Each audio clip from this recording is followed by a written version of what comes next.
인요한 혁신위의 당 핵심 인사에 대한 희생 요구에 당사자들의 침묵이 길어지고 있습니다. 이런 가운데 비윤계로 꼽히는 부산 3선 하태경 의원이 내년 총선에서 서울 종로에서 출마하겠다고 선언했습니다. 당무감사 종료와 맞물려서 여당 중진 인사들의 거취 압박과 또 현역 의원 물갈이 긴장감도 커지고 있습니다. 조성우 기자가 정리했습니다. 지난달 부산 해운대 대신 서울 출마를 공언했던 국민의힘 하태경 의원이 내년 총선에서 정치 1번지로 꼽히는 서울 종로구에 도전장을 내기로 했습니다. 정치적 기득권을 버리고 수도권 승리의 견인차가 되겠다고 강조했습니다. 종로에서 패배하면서부터 우리 당의 수도권 의석이 줄어들기 시작했고 국회 과반 의석수도 급격히 무너졌습니다. 이것이 종로를 반드시 사수해야 하는 이유입니다.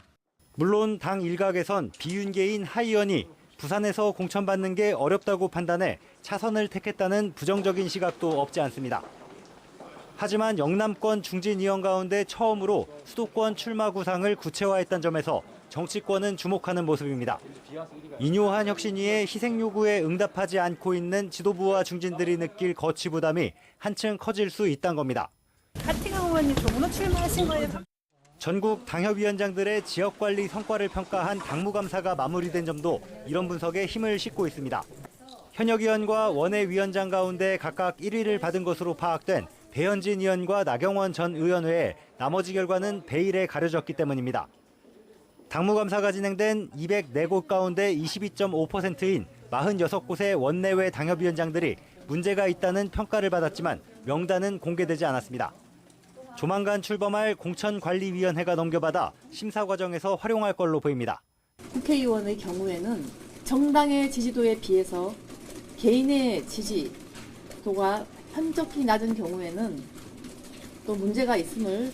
이렇다 보니 당내에선 현역 의원 가운데 최소 하위 20%는 공천 탈락, 즉 컷오프될 가능성까지 거론되고 있습니다. 지지세가 강한 대구 경북과 부산 경남 중진들이 포함됐을 수 있다는 얘기도 적잖게 오가고 있습니다.